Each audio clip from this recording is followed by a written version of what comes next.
Hello everyone. Very good morning to all of you.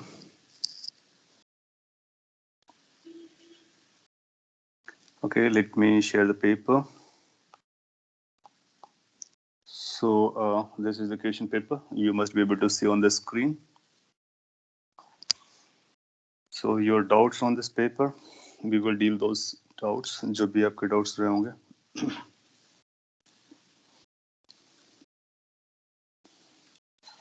आपको group में भी paper share कर दिया गया था. और अगर किसी क्वेश्चन में आपको कंसर्न लगता है, you need to say that.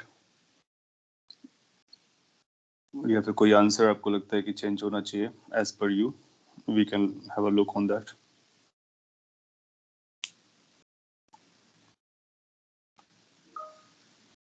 Question number 3, 13, 22.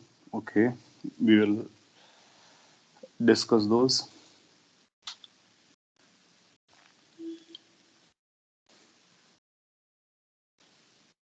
Any other question on which you have a doubt or you want it to be discussed?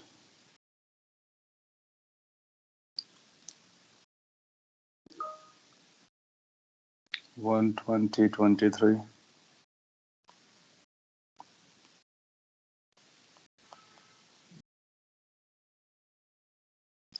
Okay.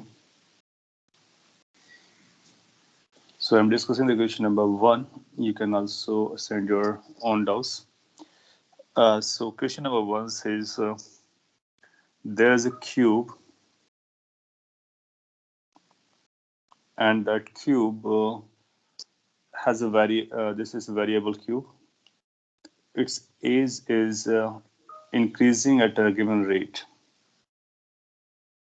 तो उसका एज बढ़ रहा है, एक रेट से बढ़ रहा है. How fast the volume of the cube increasing. अपने को वॉल्यूम का इंक्रीजिंग रेट बताना है, यानी रेट ऑफ चेंज बताना है. सो 13 and 24 yes they have been covered. मतलब हम लोग कवर करेंगे, उनको लिस्ट कर लिया मैंने. तो क्वेश्चन नंबर 1 को कैसे हैंडल करने का. अब बोलोगे कि एज अगर उसका ए है तो वॉल्यूम कितना होता है. Volume is going to be a cube. That's the relation. इसको रेट ऑफ चेंज निकालना है टाइम के साथ. सेंटीमीटर पर सेकेंड है तो टाइम के साथ डिफरेंशिएट कर दो, तो ये बनेगा dv upon dt is equal to d upon dt of a cube. फिर आप जानते हैं डिफरेंट वेरिएबल वाला केस है तो इसको d अपॉन da कर सकते थे और da अपॉन dt कर सकते थे. da अपॉन da क्यू का डिफरेंशिएशन करोगे तो 3a स्क्वायर आ जाएगा इंटू da अपॉन dt आ जाएगा. सो ये अपने को बता रहा है कि rate of change of volume उसकी एज के साथ कैसे लिंक होता है. Screen is not visible. Okay, question number 8. Okay, उसको भी इंक्लूड कर लेते हैं. स्क्रीन सभी को विजिबल है, आप एक बार रिफ्रेश कर सकते हो और मैं भी आपके लिए एक बार शेयर कर दे रहा हूँ.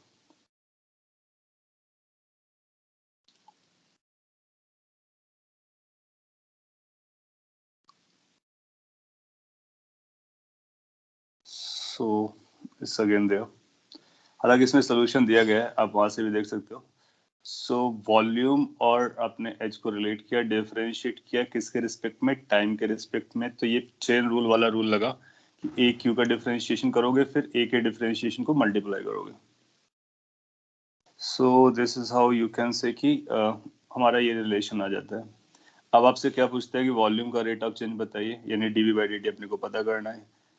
कब, जब एज कितना दिया है 10 सेंटीमीटर, ए की वैल्यू 10 दे रखी. D A by D T कितना दिया है, rate of variation of edge वो 3 दिया है. सबको आपस में मल्टीप्लाई कर दो, 3 10 स्क्वायर 3 अपना आंसर हो जाएगा. सो यहाँ पर देखो इस तरह से दिखाया गया. या फिर आप डायरेक्टली डिफरेंशिएट कर लो जैसा मैंने लास्ट क्लास में बताया था, बाद में dt से डिवाइड कर लो, वो भी चलता है. वैल्यूज रखने के बाद 900 आ जाएगा. आंसर किस यूनिट पर आएगा, यूनिट भी हमारे लिए इंपॉर्टेंट होता है. सेंटीमीटर क्यूब पर सेकेंड, यानी वॉल्यूम डिवाइड बाई फाइनली जो हम टाइम लिख रहे हैं टाइम के साथ डिवाइड करेंगे. आपने यूनिट एंड डायमेंशन पढ़ रखा तो उससे भी अपना काम हो जाता है. हालांकि यहाँ पे आज ऑल 4 ऑप्शन में सेम यूनिट है, तो आपको मैग्नीट्यूड निकालना जरूरी था। कई लोगों ने कर लिया होगा। क्वेश्चन नंबर 1 के बाद आपने जो नेक्स्ट पूछा है दैट इज 3। सेकेंड आपने कर लिया होगा। अगेन इसको डिफरेंशिएट करना था और इसके बाद में उसको जीरो करना था। सोल्यूशन भी दिया गया। Use the product rule to differentiate, get the F and it is asking कि कब फोर्स जीरो होगा। Put the force to be zero. जैसे आप फोर्स को जीरो प्लेस करोगे तो अपने को आंसर मिल जाएगा।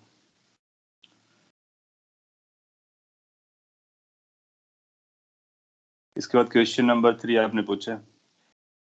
इट सेज कि एक रिलेशन, ये फिगर आपको दिया गया है जिसमें एरोज, वेक्टर्स, वो सारी स्टोरीज है, और इसने ये बोला आर जो है वो मिड पॉइंट है।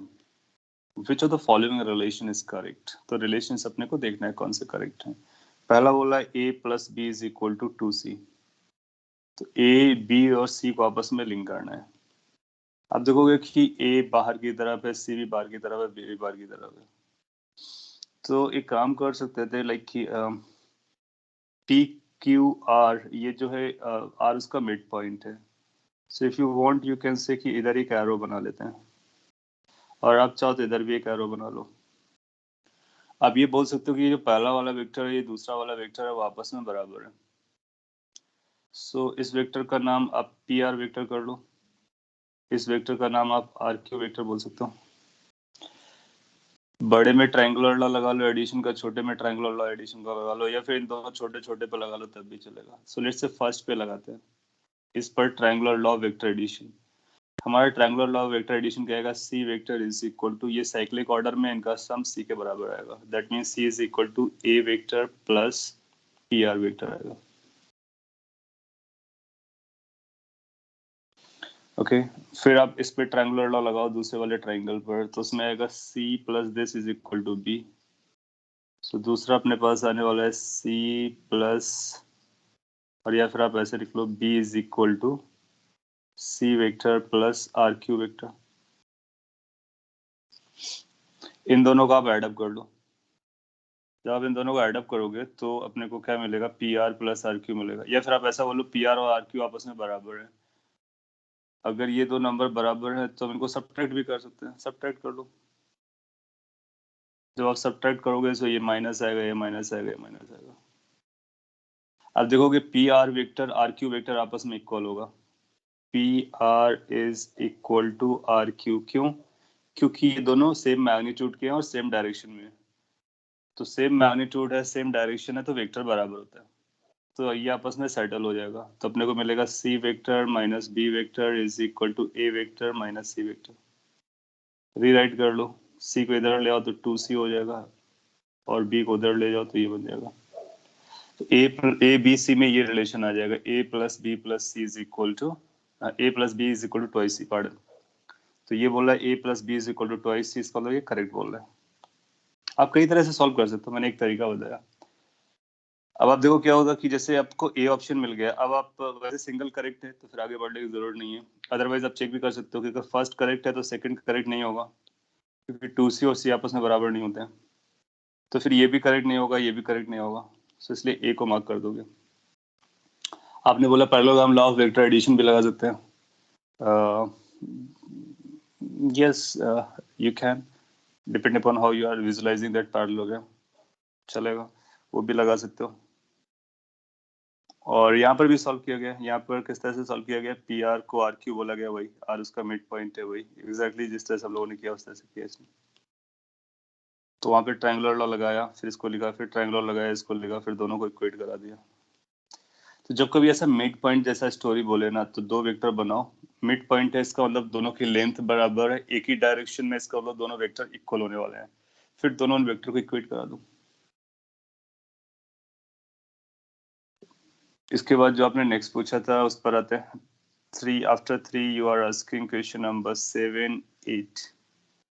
So let's go for the question number 7.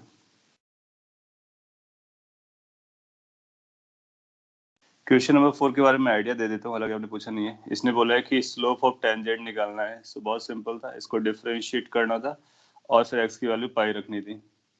तो स्लोप का मतलब डिफरेंशिएशन होता है। डिफरेंशिएशन में प्रोडक्ट रूल लगाया, वैल्यू रखी, आपको आंसर मिल गया होगा।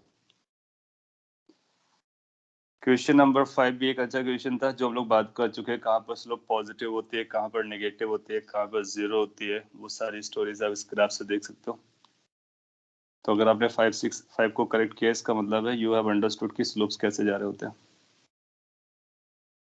क्वेश्चन नंबर 6 जो भी आपने पूछा नहीं, फिर मैं बोल देता हूँ कि हम लोगों ने एक बात की थी कि अगर n number of coplanar forces जो जिनका मैग्नीट्यूड बराबर होता है किसी बॉडी पर एक्ट करते हैं, इक्विलिब्रियम तभी बनता है जब उनके बीच के एंगल्स बराबर चल रहे होते हैं। तो टोटल एंगल हमारे पास कितना होगा, 2 पाई, उसको 12 से डिवाइड कर दो तो दो के बीच का एंगल पता चल जाएगा।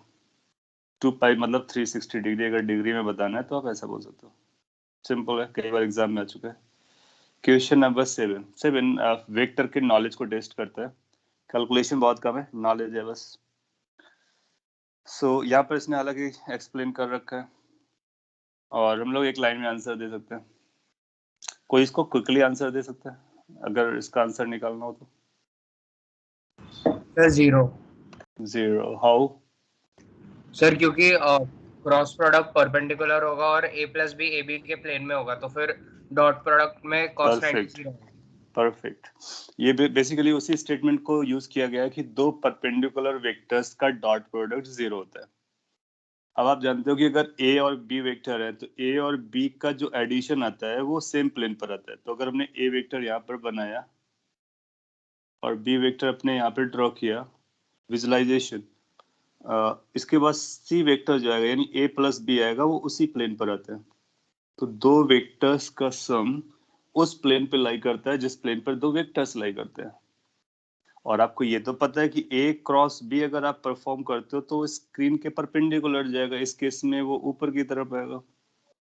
सो आप देखो कि जो a प्लस बी आएगा that will be in the plane of a and b vector, और a क्रॉस b जो आएगा वो that will be perpendicular to the plane of a and b vector.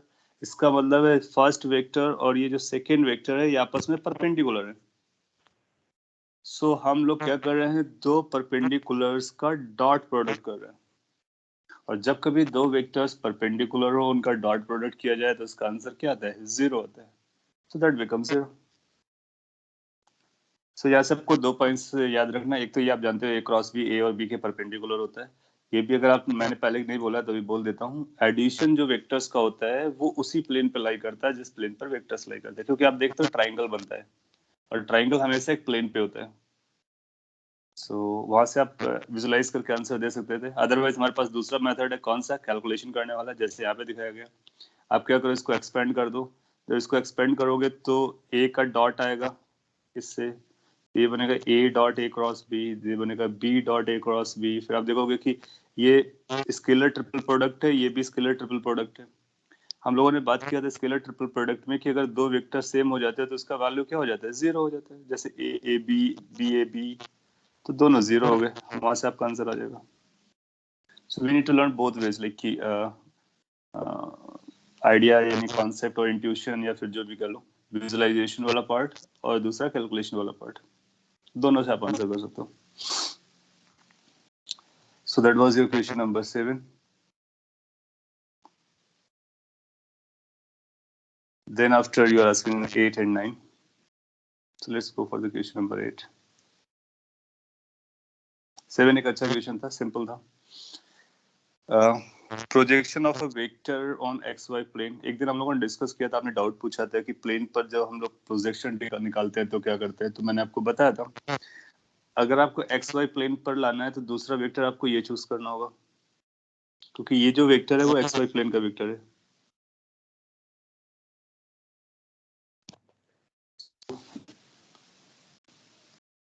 आपको प्रोजेक्शन निकालने के लिए दो वेक्टर चाहिए होते हैं। सो वेक्टर तो आपको ये बताया रखा उसने। सेकेंड वेक्टर कहाँ से पता कर लेंगे, तो सेकेंड वेक्टर को लेट से आप ए वेक्टर नाम दे देते हैं। तो दूसरा जो ए वेक्टर आएगा that is going to be 3i cap plus j cap. अब आप प्रोजेक्शन के लिए यूज कर लो। साउंड को कुछ प्रॉब्लम आ रहा है क्या? I am getting a return sound. So just 1 minute.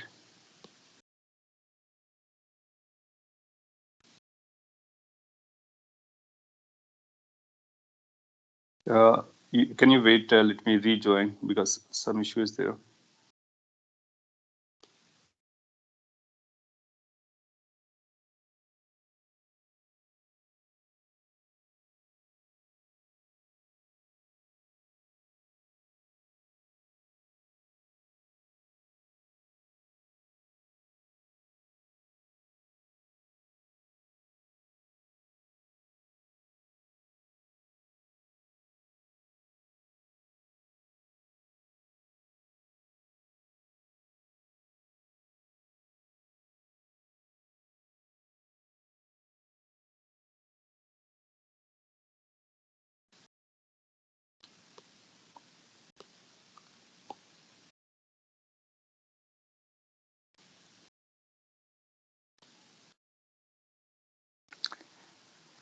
Okay, अभी आपको स्क्रीन दिख रहा होगा।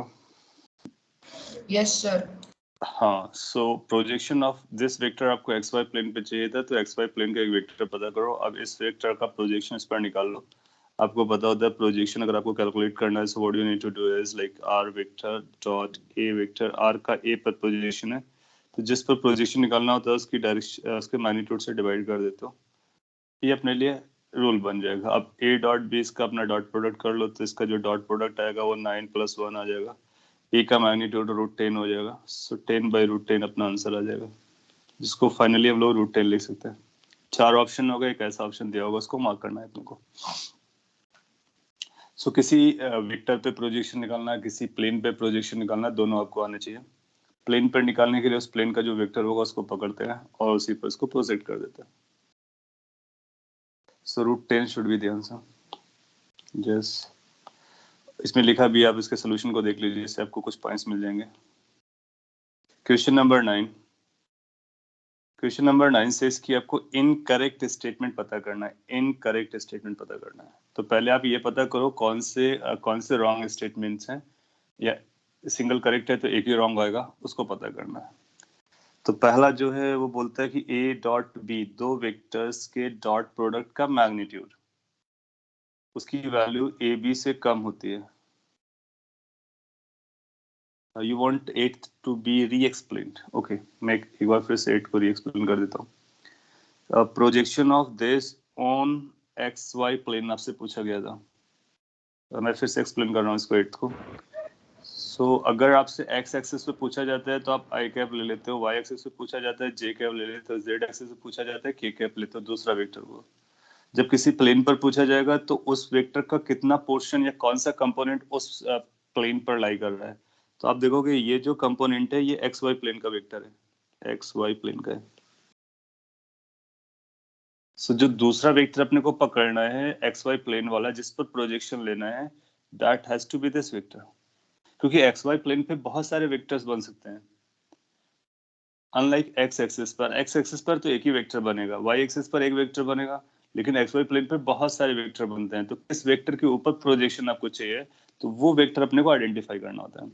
तो हम 3i कैप + 4j कैप दूसरा वेक्टर को देखेंगे जो कि एक्स वाई प्लेन का है। ये एक्स वाई प्लेन का वेक्टर है। अब इस वेक्टर पर इसका प्रोजेक्शन अपने को निकालना है।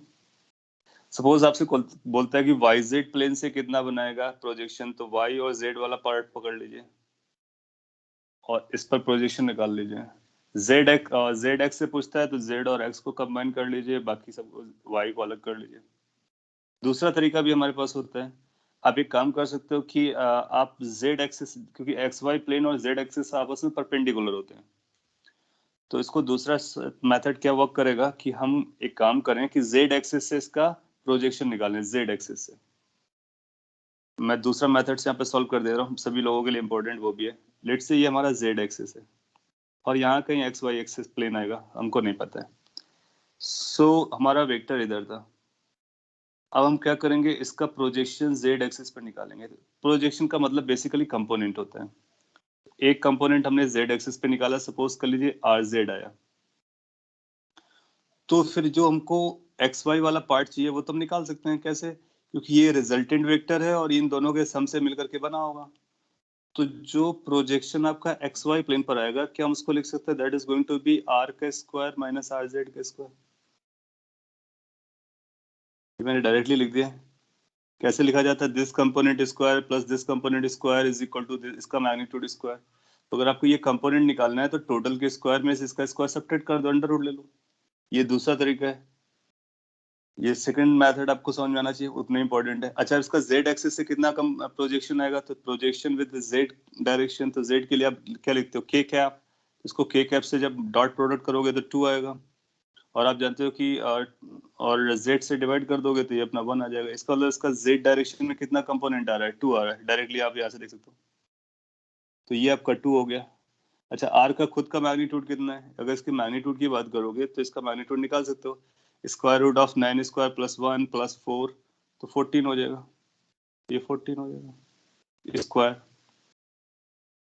अब आप देखोगे कि ये पता चल गया आपको, ये पता चल गया, तो इसका जो दूसरा कंपोनेंट आएगा वो कहाँ पर जाएगा? वो एक्स वाई प्लेन पे जाएगा। तो एक्स वाई प्लेन पे जो वैल्यू आएगी वो आर का मैग्नीट्यूड स्क्वायर दैट मींस 14 आएगा, आर जेड का स्क्वायर दैट मींस 2 का स्क्वायर 4 आएगा, तो कितना हो जाएगा? 10 हो जाएगा।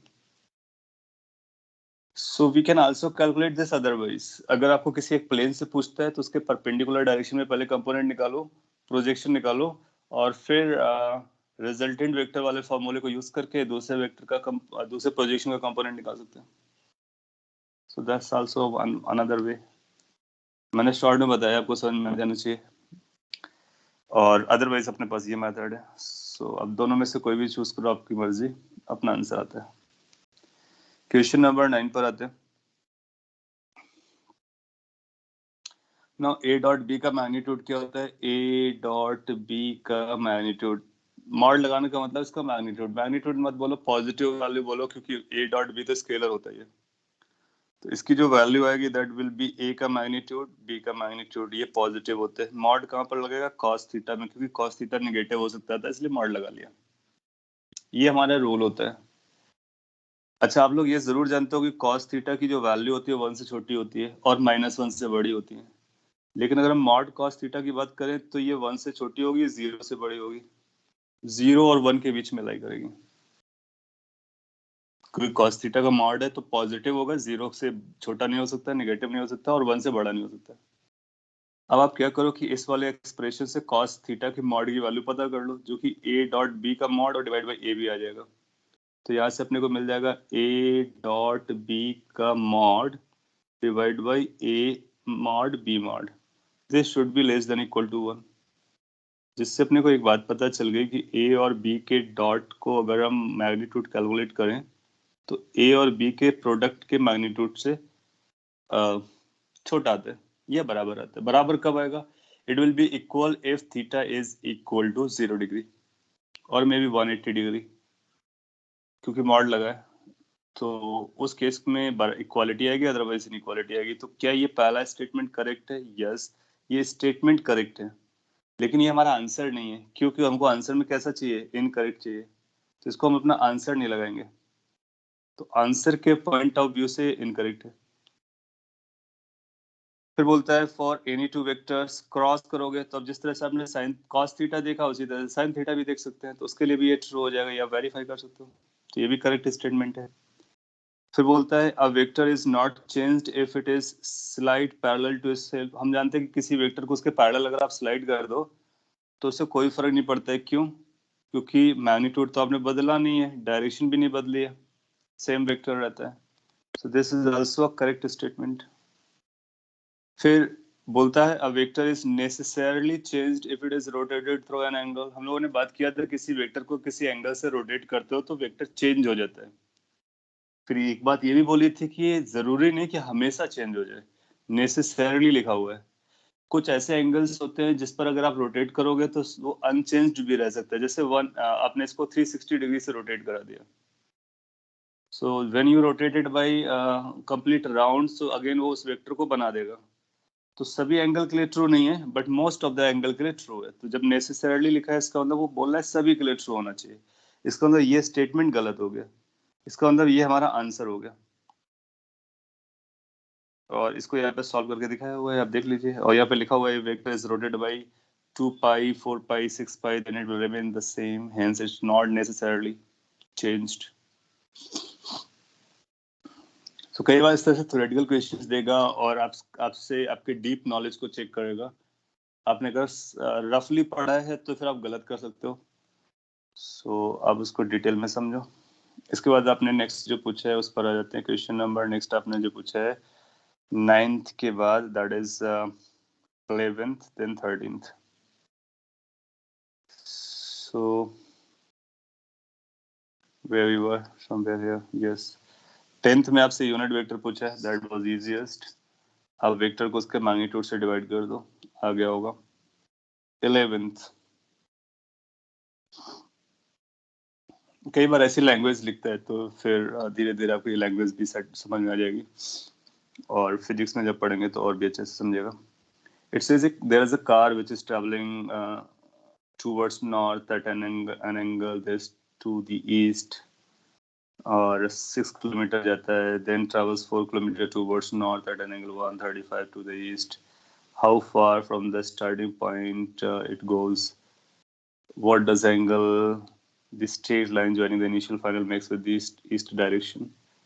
So इसने जो बोला है ना, आप उसको इस तरह से ड्रॉ करने की कोशिश करते हैं। एक्स वाई एक्सिस बना लो, ये ईस्ट है, नॉर्थ है, वेस्ट है, साउथ है, इस तरह से आप बात कर सकते हो। और इनिशियली क्या करता है, ईस्ट डायरेक्शन से 45 डिग्री पर नॉर्थ की तरफ 6 किलोमीटर चलता है, तो ये एक वेक्टर हो गया।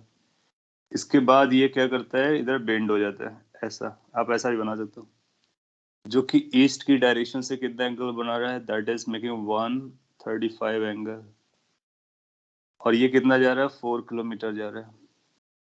फिर आपसे बोलता है इनिशियल फाइनल पॉइंट को ज्वाइन कीजिए, फिर एंगल के बारे में बात कीजिए। अब इस वेक्टर को यहाँ पे ड्रॉ करो, यहाँ पे ड्रॉ करो, बात एक ही है, क्योंकि हम जानते हैं कि उनको वेक्टर को हम लोग सेम पॉइंट पे ड्रॉ करके भी उसके कंपोनेंट से भी सॉल्व कर सकते हैं, क्योंकि अल्टीमेटली अपने को एडिशन चाहिए। सो हम 4 किलोमीटर को वहां ड्रॉ करके यहाँ पे ड्रॉ कर लेंगे और बोलेंगे कि ये एंगल 135 है। अगर ये एंगल 135 है तो ये एंगल 45 बचा होगा। अब अपने पास बेसिकली दो वेक्टर्स हो गए, इनका रिजल्टेंट चाहिए कि रिजल्टेंट कहाँ पर होगा। तो इसको निकालने के लिए हमारे पास कई सारे तरीके हैं। कंपोनेंट मेथड हम लोग यूज कर सकते हैं, और या फिर ज्योमेट्री बना सकते हैं, लेकिन ज्योमेट्री बनाने में आपको एग्जैक्ट वैल्यू से ड्रॉ करना पड़ेगा, तो भारी गिरेगा। तो आप क्या करो, इसको वेक्टर नंबर लेट से हम ए वेक्टर नाम दे देते हैं, इसको वेक्टर का नाम भी दे देते हैं। ए का मैग्नीट्यूड 6 है, बी का मैग्नीट्यूड आपको बताया गया 4 है। अब क्या करो, इसके कंपोनेंट्स कर लो, एक एक कंपोनेंट, एक कंपोनेंट इधर आएगा, एक कंपोनेंट इधर आएगा। सो ये जो कंपोनेंट आएगा 6 cos 45 आएगा, और ये आएगा ए cos, ए का मतलब है 6। इस वाले पार्ट को मैं एरेज कर देता हूँ क्योंकि इसकी जरूरत नहीं है, हम लोग इसको यूज नहीं कर रहे। This will become 6 sin 45। अब बी के दो कंपोनेंट कर लो, एक इस डायरेक्शन में, दूसरा इसी डायरेक्शन में आएगा। बी का जो इधर आएगा 4 cos 45 आएगा, और ऊपर की तरफ जाएगा 4 sin 45 आएगा। नाउ टोटल डायरेक्शन एक्स में, ईस्ट की डायरेक्शन में कितना आ रहा है, 6 minus 4 दैट इज 2, cos 45 1/√2। अब साइड देखो, 4 plus 6 दैट इज 10, sin 45 1/√2। ये बेसिकली अपने को √2 दे रहा है, और ये 5√2 दे रहा है। तो ये दो वेक्टर्स आपके बन गए। अगर आपके ये दो वेक्टर्स बन गए तो रिजल्टेंट कहाँ पर इंडिकेट करेगा, where the resultant is going to go, you know कि इन बिटवीन समवेयर। तो ये आपका फाइनल वेक्टर है जो इनिशियल पॉइंट और फाइनल पॉइंट को ज्वाइन करता है। तो फाइनल यहाँ कहीं रहा होगा पॉइंट आपका। आपसे क्या पूछता है, पहला तो पूछता है how far from the starting point it is, इसका मतलब रिजल्टेंट का मैग्नीट्यूड, इसका मैग्नीट्यूड चाहिए आर का। तो हम लोग जानते हैं आर का मैग्नीट्यूड 90 डिग्री में आएगा। ये जो एक्स कंपोनेंट का स्क्वायर है और वाई कंपोनेंट का स्क्वायर है, सो √2 का square plus, and that is 5√2 का स्क्वायर। सिंप्लीफाई कर सकते हैं, √2 का स्क्वायर 2 होता है, 5√2 का स्क्वायर आप देखोगे तो 50 हो जाएगा, तो ये 52 आ जाएगा। सो 52 किलोमीटर अपना रिस्पॉन्स हो जाएगा फर्स्ट पार्ट के लिए। नाउ 52 आया, इसको नहीं मार्क करेंगे, फर्स्ट ऑप्शन को हटा दिया, सेकंड को हटा दिया, इन दोनों में आंसर आ रहा है। फिर डायरेक्शन चाहिए, ईस्ट से डायरेक्शन पूछा उसने, दैट मीन्स इस एंगल को चाहिए tan अल्फा। आप जानते हो जो tan अल्फा की वैल्यू होती है वो ये कंपोनेंट डिवाइड बाय ये कंपोनेंट होती है। सो उधर कंपोनेंट 5√2 है, इधर √2 है, सो ये 5 हो जाएगा। So how much alpha goes to tan inverse 5? अब इन दोनों में एक √5 दिया गया, एक 5 दिया गया, तो कौन सा करेक्ट होगा अब आप समझ सकते हो। √5 वाला करेक्ट नहीं होगा, इसलिए सी ऑप्शन करेक्ट हो जाएगा। मैंने डिटेल में बताया, बाकी आप भी सॉल्व कर सकते हो। यस सर क्वेश्चन में दिया है कि 4 kilometre towards north at an angle of 135 to the east, so it should be yes 4 kilometre towards north west, right? Yes, so that's coming north west. See this 4 kilometre towards north west, alright. Sir, so means it's written just north. It is confusing. No, that's language also acceptable, like कि आप east से 135 angle पे जाते हो, so it becomes north west. East से towards north 135 angle, so that means आप north का direction cross करके वेस्ट की तरफ पहुंच गए हो और एग्जैक्टली मिड पर हो, तो इधर बना सकते हो। इसको ऐसा भी बोल सकता था 45 फ्रॉम वेस्ट टूवर्ड्स नॉर्थ, या फिर 45 फ्रॉम नॉर्थ टूवर्ड्स वेस्ट। कई तरह से वो लैंग्वेज लिख सकते हैं, तो अपने को ड्रॉ करना है, जैसा बोलेगा एग्जैक्टली वैसे ड्रॉ करना है। फिर वेक्टर्स आएंगे, उनके कंपोनेंट्स आएंगे, रिजल्टेंट आएगा, डायरेक्शन आएगा, आंसर आ जाएगा। हाँ, डायरेक्ट पाइथागोरस थ्योरम लगाया बिकॉज वो राइट एंगल बना रहे। हाँ, आप ये भी कर सकते थे, बहुत सही पॉइंट आपने बोला। इतना अगर आपको नहीं करना था, ये मैंने बहुत बेसिक वे पे बनाया है। आप देखोगे क्या कर सकते हो कि आपको ये एंगल 90 डिग्री दिख रहा है, तो रिजल्टेंट कितना आएगा वो आप देख सकते हो कि रिजल्टेंट के लिए ये स्क्वायर प्लस ये स्क्वायर हो जाएगा। सो क्या हम रिजल्टेंट को डायरेक्टली लिख सकते थे 4 स्क्वायर प्लस 6 स्क्वायर। आप देखो ये कितना बन रहा है, क्या ये 90 डिग्री बन रहा है? 45 90 डिग्री बनेगा। सो व्हाट, इसके बाद आपको ये कितना नंबर बनाएगा? 16 36 दूसरा नंबर क्या, ये √50 जा रहा है ना, 52 आ रहा है। सो ये वही आंसर आ जाएगा आपको। तो ये रिजल्टेंट की वैल्यू आप डायरेक्टली लगा सकते हो, तो पाइथागोरस से। फिर आपको डायरेक्शन निकालनी थी। देखो ना कि मैंने ऐसा क्यों किया, आपको डायरेक्ट लगाओगे ना तो डायरेक्ट रिजल्टेंट आपका यहाँ कहीं आएगा। आप इस रिजल्टेंट की जब आप डायरेक्शन मेजर करोगे तो यहाँ से अल्फा मेजर कर सकते हो, tan alpha is equal to 4/6। लेकिन आपको जो डायरेक्शन बतानी थी वो ईस्ट से बतानी थी, तो आपको फिर ऐसा बोलना पड़ेगा 45 डिग्री प्लस अल्फा।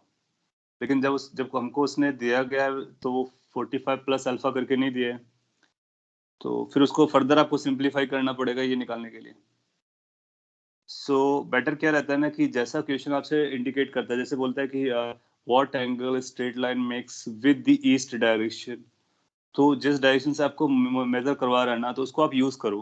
तो इसीलिए मैंने क्या किया, ईस्ट को यूज किया, और इस पॉइंट ऑफ व्यू से यूज किया कि बाद में जो डायरेक्शन बनाएंगे तो यहीं से एंगल मिलेगा और डायरेक्टली अपना आंसर आ जाएगा। सो इसलिए आप इस तरह से प्रोसीड कर सकते हो। और ये 90 डिग्री पर है, डायरेक्ट पाइथागोरस लगाओगे या रिजल्टेंट का फॉर्मूला लगाओगे, वो भी वर्क करेगा, 100% करेगा। डायरेक्शन निकालने के लिए आपको बस थोड़ी सी और फाइट करनी पड़ेगी। एग्जैक्टली सिमिलर वे पे यहाँ पे सॉल्व किया गया है, थोड़ा सा डिटेल में आई कैप जे कैप लगा दिया गया है। आप इसको फॉलो कर सकते हो, tan theta y component upon ये होते हैं। Okay, so that was your 11th। इसके बाद आपने 13th पूछा है, प्रोबेबली वो क्रॉस वेरीफाई कर लेता हूँ। ये 13th है, देन 20th है।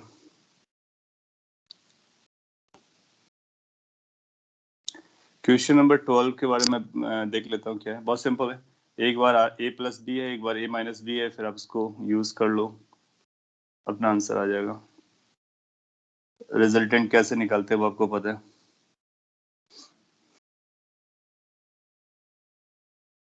यहाँ पर सोल्यूशन में थोड़ा सा प्रॉपर नहीं लग रहा है मेरे को। इसने 90 डिग्री नहीं बोल रहा है, तो हम लोग क्या लिखेंगे कि सोल्यूशन को मैं एक बार करेक्ट कर देता हूँ। ये R1 का स्क्वायर जो आएगा वो आएगा a square plus B square plus twice AB cos theta आएगा, और R2 which is a minus B का स्क्वायर आएगा, तो आप जानते हो a square plus B square minus 2AB cos theta आएगा। वो शायद टाइपिंग का इशू हो गया है, लेकिन जब आप इसको ये स्क्वायर रूट के अंदर था, स्क्वायर करोगे तो स्क्वायर रूट चला जाएगा, फिर ये दोनों नंबर आपस में कैंसिल हो जाएंगे, तो ये बचेगा। क्योंकि जो रिजल्टेंट का फॉर्मूला होता है वो आप जानते हो under root A square plus B square plus 2ab cos theta होता है एडिशन के लिए, माइनस 2ab cos थीटा होता है सब्ट्रैक्शन के लिए। तो अगर आप सोल्यूशन देख रहे हो तो इसका करेक्शन करने का, और ये term by the way cancel out हो जाते हैं, that's a different story. Question number 13 एक अच्छा सवाल है और एक रिजल्ट रहेगा, उस रिजल्ट को आप हमेशा याद रख सकते हो।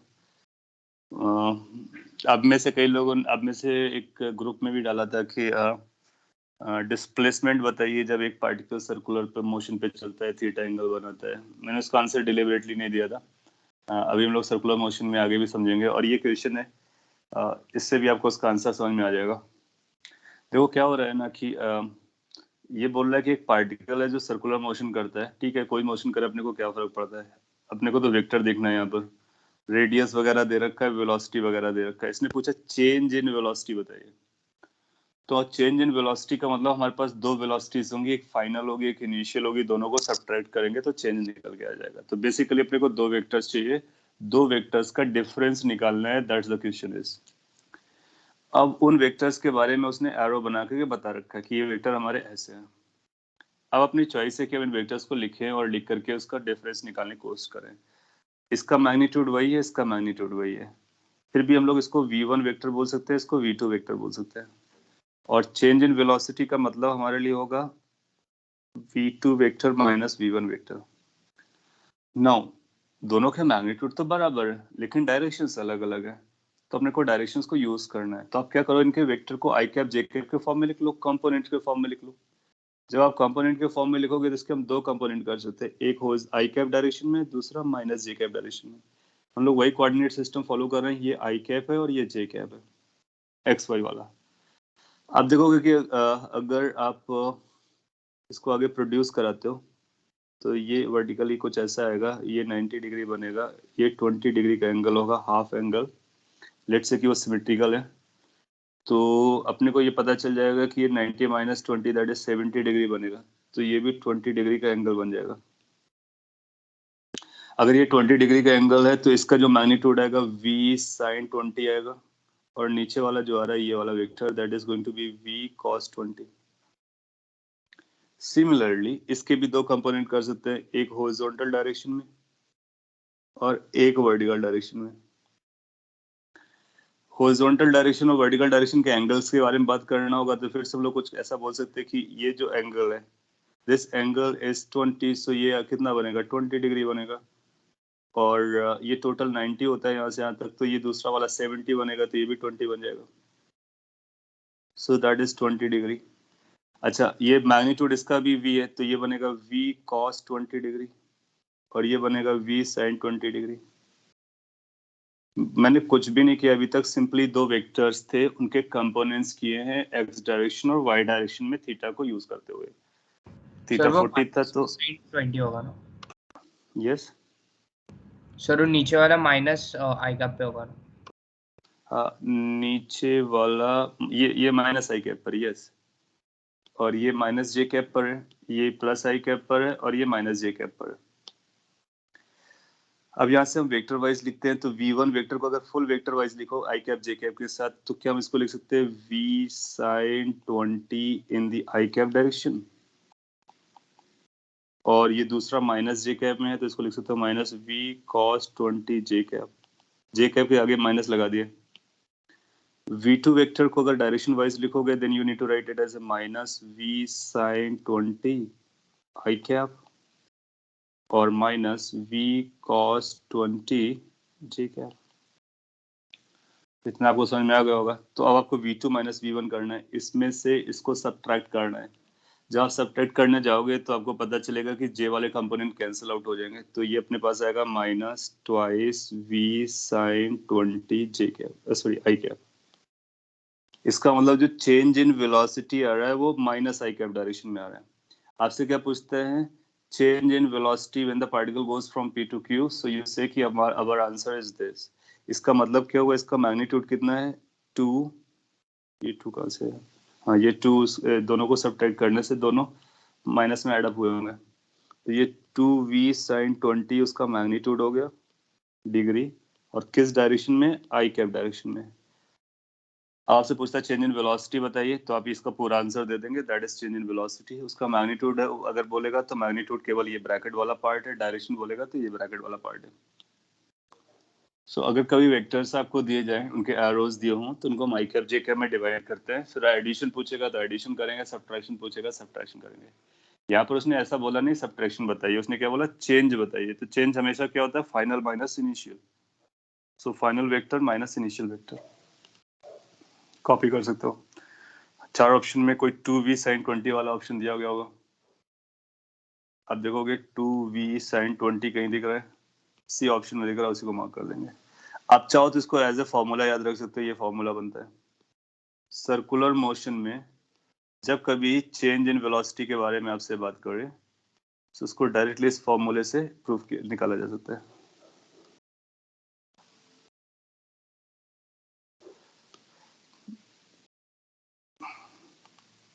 To V sine theta by 2 निकल करके आता है।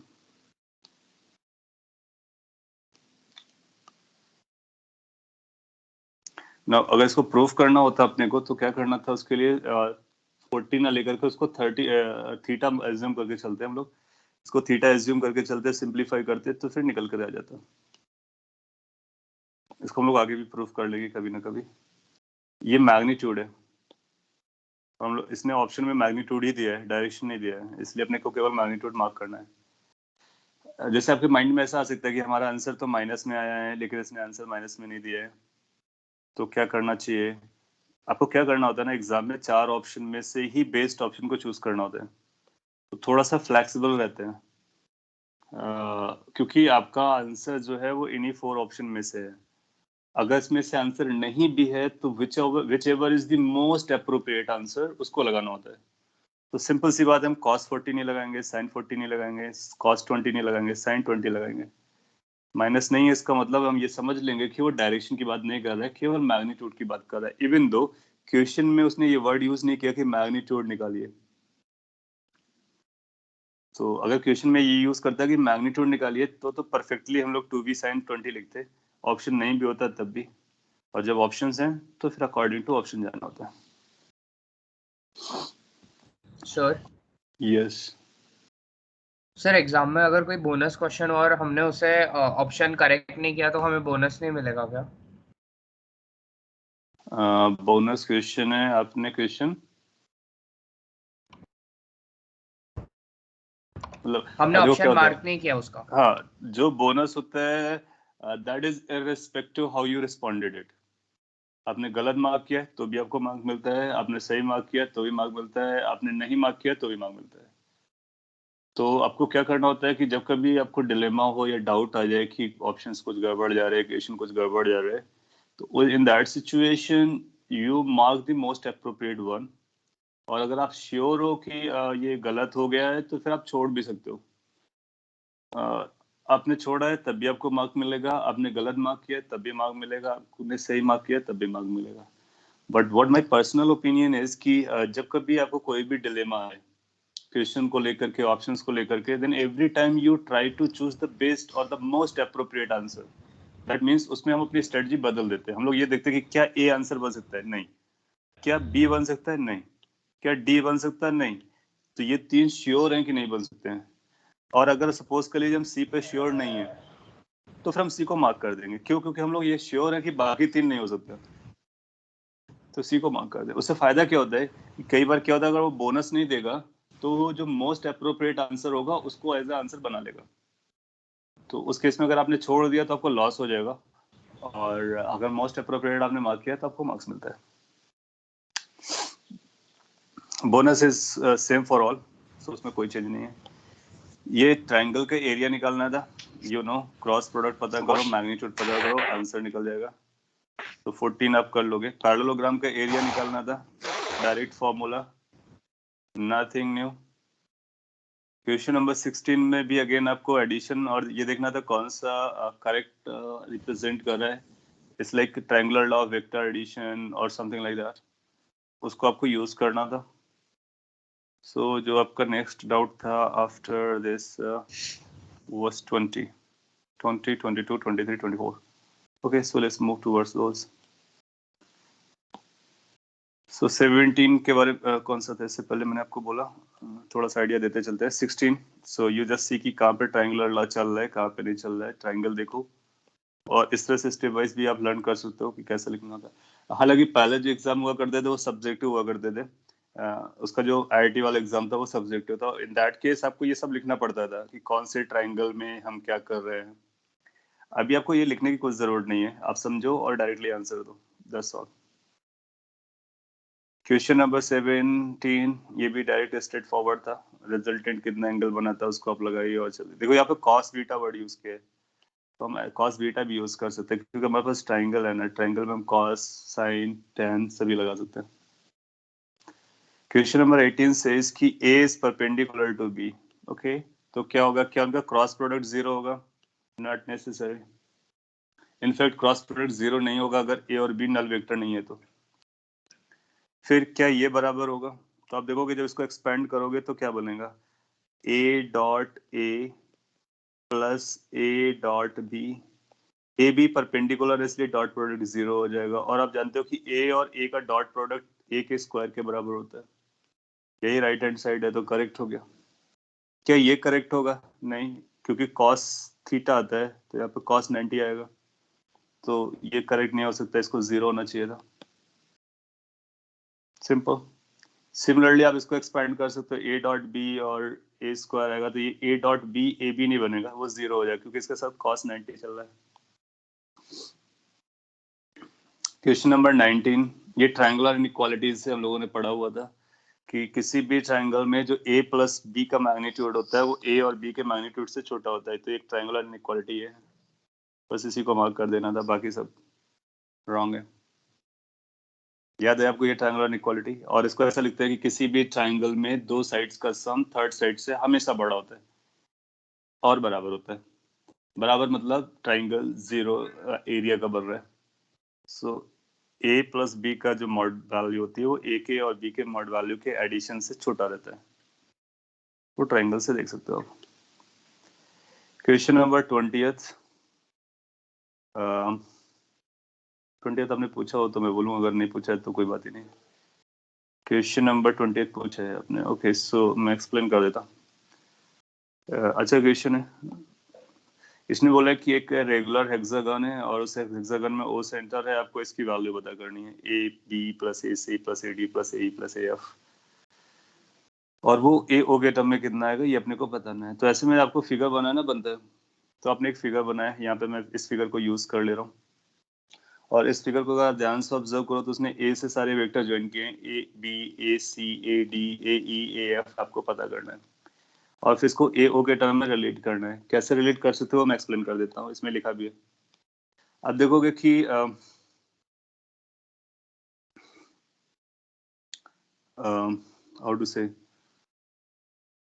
ए बी वेक्टर आपका ये वेक्टर है, इसको आपको ऐड करना है A B A C vector के साथ, तो ये वेक्टर हो गया। अच्छा, इन दोनों को अगर आप रिलेट करोगे तो ये BC से लिंक हो जाएगा, और जो BC है वो AO के पैरेलल होता है रेगुलर हेक्सागन में, इसका मतलब AO के पैरेलल हो जाएगा। सो A वेक्टर को B से ऐड करना प्लस A को C से ऐड करना, या फिर आप ऐसा बोलो कि यहाँ से हम लोग ये लिख सकते हैं जो AC वेक्टर है that is going to be equal to AB vector, triangular लगा दिया, प्लस BC वेक्टर। कई तरह से आप सॉल्व कर सकते हो। AC की वैल्यू हम लोग ये लिख सकते हैं, अच्छा BC vector is going to be equal to A vector. Seems like somebody's mic is open. Can you mute it? Okay, so but BC vector is equal to AO vector, so that will become AB vector plus AO vector. इसके बाद आप आ जाओ किस पर, AD vector पे। How we can replace this AD vector? AD vector is 2 times AO vector, क्योंकि जितना ये है उतना ये है, उसका 2 times कर सकते हो। Then come to this AF vector, A से अभी E आएगा, पहले AE लगाते हैं, A vector, इस AE वेक्टर को हम लोग कैसे लिख सकते हैं? Can we write this AE vector as this AF vector plus FE vector? और ध्यान से अगर आप देखोगे तो जो FE वेक्टर है वही OA वेक्टर, ये AO वेक्टर हो जाएगा।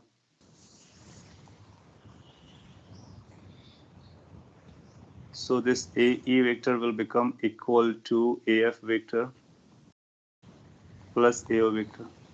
अभी तो हम लोगों ने, मैंने क्या किया है, कुछ वेक्टर्स को AO वेक्टर के टर्म में लिखा, AC लिखा, AD लिखा, AE लिखा और इन तीनों को लिखा हुआ है। हमको सम जो करना था वो AC plus AB plus AC से लेकर के AF तक सारे सम करने थे। तो ये जो हमको सम करना था इसकी वैल्यू मैं यहाँ पे लिखता। AB को आप AB लिख दो, चलेगा। फिर AC को आप यहाँ से बारो कर लो, so that's going to be AB plus AO। फिर AD को आप यहाँ से बारो कर लो, प्लस 2 टाइम्स AO। फिर AE को यहाँ से बारो कर लो,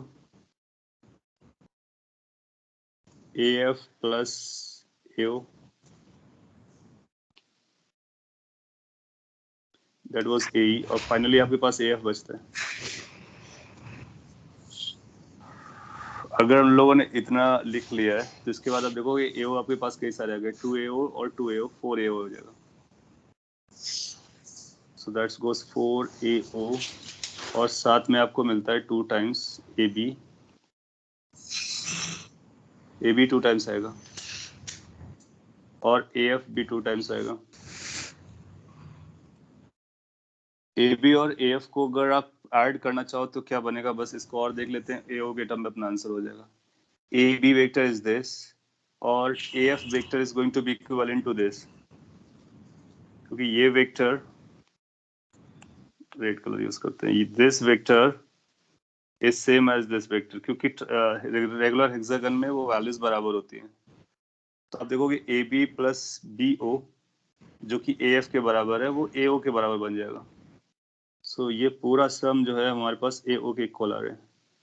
सो 2 plus 4 is equal to 6 AO आ जाएगा। इस तरह से आप इसको पता कर सकते हो। सो आप इसको फॉलो कर सकते हो। बेसिकली क्या करना है आपको, ट्रायंगल लॉ लगाते हुए सबको AO के टर्म में लेके आना है। कैसे भी आप लेके आते हो चलता है। आपको क्या यूज करना है, सेम मैग्नीट्यूड के वेक्टर्स अगर आप यूज करते हो और उनकी डायरेक्शन सेम होती है तो फिर सेम वेक्टर कहलाते हैं वो। ठीक है, आप इसके सोल्यूशन को भी एक बार गो थ्रू कर सकते हो। यहाँ पर भी सिमिलर टाइप को किया गया है। Okay, so that was your 20th। 21st के बारे में कुछ बोल देता हूँ मैं। P and Q vectors are parallel to each other, तो B की वैल्यू बतानी है। आई थिंक ये आपके लिए इजी गया होगा। हम लोगों ने पढ़ा था कि दो वेक्टर्स जब पैरेलल होते हैं तो उनका क्रॉस प्रोडक्ट 0 होता है, क्रॉस प्रोडक्ट 0 होता है तो उनके रेशियोज बराबर होते हैं। कौन से ratios? A1 by B1 is equal to A2 by B2 is equal to A3 by B3। अगली लाइन में आपका आंसर है, तो ये 1 सेकंड में आपने आंसर दे दिया होगा। B की वैल्यू 2 आनी चाहिए। फिर इसके बाद इसमें देखो सोल्यूशन दिया भी। क्वेश्चन नंबर 22 में बोला गया था कि 3 वेक्टर्स हैं जो कोप्लेनर एक ही प्लेन पर लाई करते हैं और एक ही पॉइंट पर इक्विलिब्रियम पर। ये जो इक्विलिब्रियम का मतलब होता है, तो फोर्सेस, नेट फोर्स 0 होता है। तो जब कभी इक्विलिब्रियम वर्ड बोला जाए इसका मतलब टोटल फोर्स 0 आना चाहिए। तो इनका तीनों का सम 0 है, यानी ये तीनों बैलेंस्ड हैं। इसका मतलब है यहाँ पर लैमिस थ्योरम लगाया जा सकता है। तो as per the Lami's theorem लोग क्या लगाएंगे, P divide by sine theta 1 is equal to Q divide by sine theta 2 is equal to R divide by sine 150। हो गया। आपसे क्या पूछता है, R की वैल्यू पूछता है। आपको P पता है, थीटा 1 पता है, काम हो गया। तो यहाँ से R की वैल्यू निकल आएगी, कितनी आ जाएगी, R is equal to sine 150 degree into P which is P की वैल्यू भी आप रख सकते हो 1.9318 divide by sine theta 1 is 0.9659। थोड़ी सी कैलकुलेशन, इसको परफॉर्म कर लोगे आपका आंसर आ जाएगा। ये साइन 150 कितना हो जाएगा, तो साइन अगर 150 आप ट्रिग्नोमेट्री पढ़ चुके हो मैथ्स में, आपको आइडिया होगा। इसको 90 प्लस 60 लिख सकते हो, तो ये cos 60 बन जाएगा। दैट मीन्स 1/2 बन जाएगा।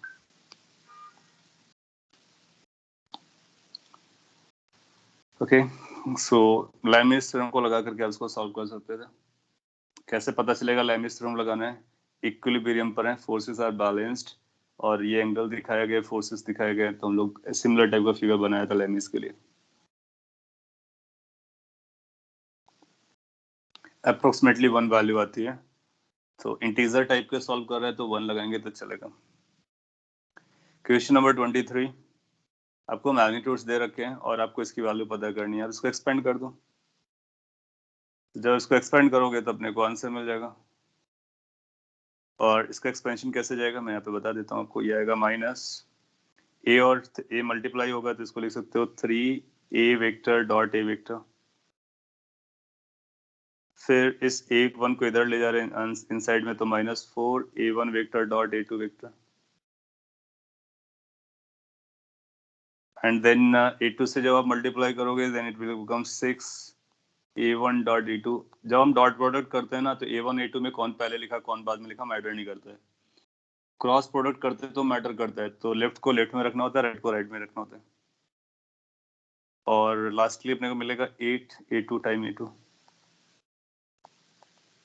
सेम वेक्टर का डॉट प्रोडक्ट मतलब उसके मैग्नीट्यूड का स्क्वायर होता है।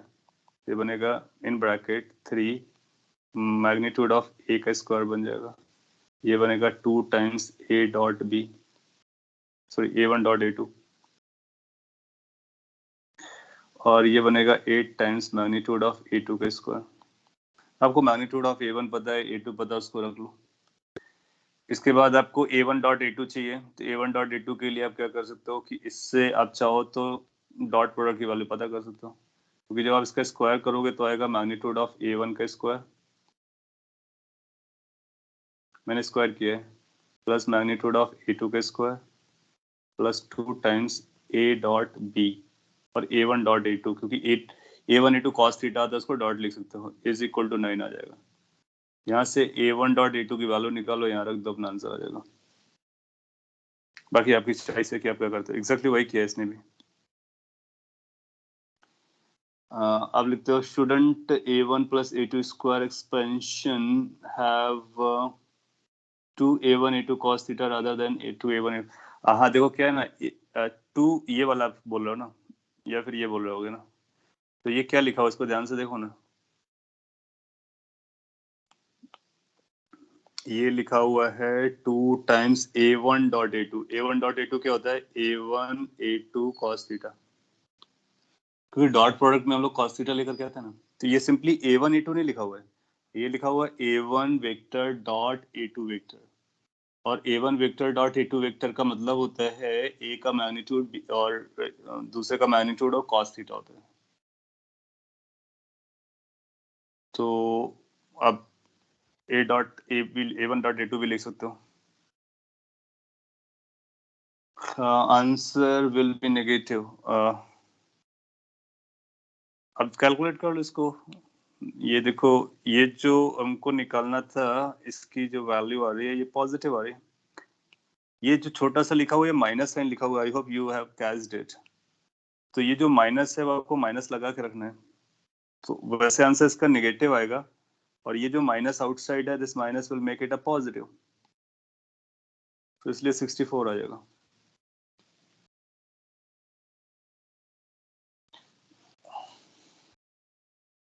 There is a minus outside, आप इसकी वैल्यूज रख लोगे तो अपने को पता चल जाएगा। a2 की जो वैल्यू है, ओके मे बी आपके लिए मैं सॉल्व कर देता हूँ, चेक कर लेता हूँ, माइनस आता नहीं। a1 का मैग्नीट्यूड 2 दिया गया, स्क्वायर करोगे 4 हो जाएगा, इससे मल्टीप्लाई करोगे 12 हो जाएगा, प्लस 2a1 a2 कितना आने वाला है 9 माइनस इनका square a1 square plus a2 square 9 plus 4 13 minus 8 और a2 स्क्वायर दैट इज 9, ये नंबर आएगा। फर्दर सिंप्लीफिकेशन कर लीजिए, so that is coming as 21 minus, ये दो नंबर आपस में एड अप हो जाएंगे, 72 85, सो माइनस ये माइनस में कुछ बचेगा 64 टाइप।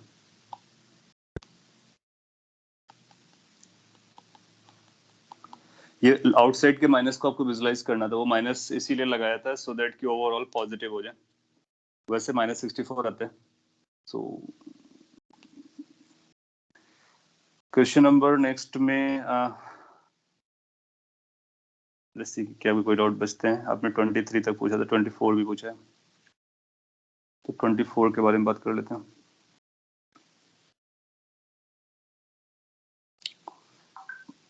टाइम भी हो गया आपका। In going from one city to another a car travels, ये अच्छा क्वेश्चन है, मैं क्विकली बता देता हूँ, आप ध्यान दे दीजिए। 75 किलोमीटर नॉर्थ जाता है, 60 किलोमीटर नॉर्थ वेस्ट जाता है एंड 20 किलोमीटर ईस्ट जाता है। डिस्प्लेसमेंट बताना है। एग्जैक्टली वैसा ही क्वेश्चन है जो अभी थोड़ी देर पहले किया था। आप क्या करो कि आप सारे वेक्टर्स ड्रॉ कर लो और जो जो उसने बोले हुए हैं फिर उनका वेक्टर सम निकाल लो, अपना आंसर आ जाएगा। जैसे कि यहाँ पे अगर मैं बताऊं तो आप कुछ ऐसा बोल सकते हो कि आपका ईस्ट है, वेस्ट है, नॉर्थ है, साउथ है, ईस्ट और north, and draw all the vectors which are there. जैसे कि पहला वेक्टर है, इट्स गोइंग 75 किलोमीटर नॉर्थ, तो 75 किलोमीटर नॉर्थ उसको पहुंचा दो। तो लेट्स से आपका एक वेक्टर हो गया 75 का। 60 किलोमीटर नॉर्थ वेस्ट है, नॉर्थ वेस्ट में 60 किलोमीटर कर दो एंड 20 किलोमीटर ईस्ट है। ये 3 वेक्टर्स हो गए, इनका सम करना आपको आता है। This is 20, this is 60, this is 75। Find component, 60 के 2 कंपोनेंट निकाल लो, ये 45 रहा होगा। और फिर टोटल वेक्टर निकालो एक्स डायरेक्शन में, वाई डायरेक्शन में। सो फिर इसके बाद इसका रिजल्टेंट आप निकालो, आपके आंसर्स आ जाएंगे। ये मेथड जो है ज़्यादा आपके लिए ब्रॉडर है, किसी भी सिचुएशन में आप इसको लगा सकते हो और आपका आंसर आता है। तो सारे वेक्टर्स को ड्रॉ करो, उनके कंपोनेंट्स करो, ऐड अप सब्ट्रैक्ट करो, फिर एक इधर आएगा कुछ वैल्यू इधर आएगी, एंड इधर भी आता है तो इधर लगा देंगे, तो फिर अपना रिजल्टेंट इधर बना देंगे। अकॉर्डिंगली अपने को डायरेक्शन मिल जाएगी। यहाँ पर एग्जैक्टली वही किया गया। ये 60 के कंपोनेंट कर लिए गए हैं, ये पूरा आई कैप है, ये पूरा के जे कैप है, और ये वेक्टर बना दिया है। जब भी आप कंपोनेंट करोगे 60 के तो 2 कंपोनेंट आएंगे, एक माइनस आई में आएगा, एक प्लस जे में आएगा। तो आप ध्यान से ऑब्जर्व करो कि ये माइनस आई में है, प्लस जे में। तो ये आपका डायरेक्टली वेक्टर लिख गया। तो हम लोग भी एक लाइन में लिख सकते हैं कि 20 आई कैप आएगा, 75 जे कैप आएगा, इसके 2 कंपोनेंट्स आएंगे। देन आफ्टर क्या करना है, सिंप्लीफाई कर लेना। ये वेक्टर आ गया, इसका मैग्नीट्यूड निकालो, डायरेक्शन निकालो, आंसर आ जाएगा। 20th ये जेस था, इसने बोला है कि find the rate of change of Y when X is equal to 5, तो 5 यहाँ कहीं रहा होगा। 5 पर ये ग्राफ है, स्लोप ड्रॉ करोगे, टेंजेंट ही आएगी। ऐसी टेंजेंट का स्लोप कितना होता है, 0 होता है। इसका अगर स्लोप पता करोगे तो slope is going to be 0, तो अपना आंसर कितना हो गया, 0। लास्ट क्लास हम लोगों ने बात किया था। So this was your paper. एक बार आप इसको फिर से गो थ्रू करो, अगर कोई क्वेश्चन आपको हार्ड गया है, और अगर आपने कर, आप लोगों ने अच्छा परफॉर्मेंस दिया है, दैट्स गुड। बाकी लोगों को और पिकअप करने की ज़रूरत है। और अभी भी आप एब्सोल्यूट मार्क्स नहीं लेके आ पाए हो, that means 100 out of whatever it is. So इसका मतलब अभी भी आपको स्कोप है इम्प्रूव करने का, एक्यूरेसी बढ़ाने का। Do that, okay. So any other thing regarding this test paper, if at all, you can ask quickly, otherwise we have done for the day. Sir, what should be the ideal marks? 100. Idea. I mean, like this paper was not. I don't know how you people found it. Difficult, easy, or moderate? Paper, physics paper. कुछ तो feeling आया होगा, नहीं बहुत difficult गया या बहुत easy गया, चाइल्डिश था पूरा, या फिर मॉडरेट था, कुछ इजी था, कुछ टफ था। तो वो आपकी प्रिपरेशन पे डिपेंड करता है, मैं समझ सकता हूँ। मॉडरेट आपका फीलिंग रहेगा, ठीक है। तो आइडियल मार्क का मतलब देखो क्या होता है, अपने को सेटल कब होना है, जब तक हम मैक्सिमम मार्क्स ना जा सके। मैक्सिमम मतलब जो उसका मैक्सिमम मार्क होता है। आप एवरेज की बात करोगे तो अगर आपका एवरेज 60 प्लस मार्क्स जा रहा है इस पे, तो you are on the track, that's a good one. In case you are scoring more than 60, and if you talk about the ideal और कितना आप करना चाहिए था, वो है स्कोप कहाँ तक है, तो फुल स्कोप है यहाँ पर। इसमें ऐसा कोई क्वेश्चन नहीं था जो आप आंसर ना कर सकें, अगर आपने सारी क्लासेस अटेंड किए हैं और रेगुलरली चीज़ों को फॉलो किया, घर में प्रैक्टिस किया। तो इन केस आप 60 प्लस हैं, दैट्स गुड एवरेज। बेटर, उससे कम है तो कंसर्न है, आप उस कंसर्न को सीरियसली लीजिए, टेस्ट पेपर को घर में रिवाइज कीजिए, पूरे नोट्स को रिवाइज कीजिए, फ्यूचर में आने वाले टेस्ट पर ध्यान देने का। और अगर आपके ज़्यादा हैं और 100 तक नहीं पहुंच रहे हैं तो आपको अभी भी एफर्ट देना है। आपको कॉम्प्लिशेंट फीलिंग नहीं करना है कि हम मेरे 80 आए तो इसका मतलब है आई एम गो, अभी भी चांस रहेगा। So you need to simply identify कि कहाँ पर आपके इश्यूज बनते हैं और उसको फ्यूचर में रिपीट नहीं करना है, दैट्स ऑल। अब ये लर्निंग है, अभी हम ये नहीं कहेंगे कि सभी लोग 100 पे लेके आ पाएंगे, it's going to be tough even the paper is easier, but आपको अपने प्रॉब्लम्स लर्न करने की, आप कहाँ पर लैक करते हो और उसको फिल अप करना है, सो दैट कि फ्यूचर में इस तरह की मिस्टेक्स ना हो और आपकी एक्यूरेसी 100% की तरफ पहुंचे। फिर जब आप एग्जाम देने जाओगे तब तक आप फुल स्कोर करने लायक हो जाओगे। Okay, so that's all for the day. Next class में हम लोग मैक्सिमा मिनिमा को लर्न करेंगे एंड उसके बाद एक इंटीग्रेशन नाम का टॉपिक है छोटा सा, उसको कवर करेंगे, फिर काइनेमेटिक्स पढ़ना स्टार्ट करेंगे। Thank you then, have a great day.